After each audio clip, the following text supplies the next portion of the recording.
What tax records do I need to keep? You should keep all documents that support the income, deductions, or credits you claim on your tax return.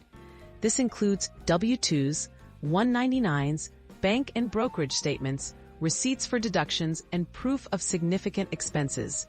For businesses or self-employed individuals, invoices and records of transactions are also important. Keeping organized records helps you in case of an audit and makes filing future returns easier. How long should I keep tax records? The general rule is to keep tax records for at least 3 years from the date you filed your return or the due date of the return, whichever is later. The IRS typically has 3 years to audit your return, but certain situations, like underreporting income, may extend this period.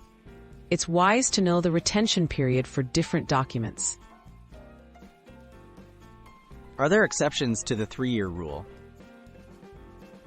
Yes, there are important exceptions. If you file a claim for a loss from worthless securities or bad debt deduction, keep records for 7 years. If you underreported your income by more than 25%, keep records for 6 years.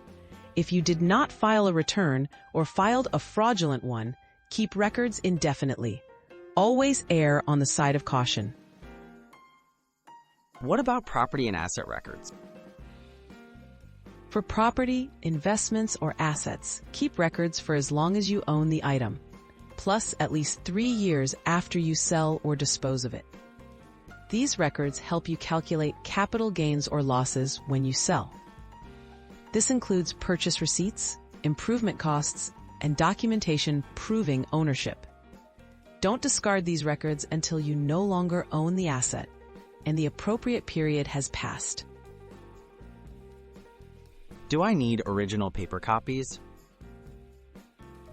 You do not need to keep original paper documents in all cases. Digital copies are generally accepted as long as they are clear, accurate, and accessible. Scan important receipts and documents, back them up securely, and organize them by year and type. Always make sure your digital storage methods are reliable and compliant with tax regulations. What happens if I don't keep good records? Without proper records, you may miss out on deductions, credits, or have trouble substantiating items during an audit. Lack of documentation can lead to penalties and additional taxes owed. Good record keeping not only protects you during IRS reviews, but gives you peace of mind and makes tax time much less stressful each year.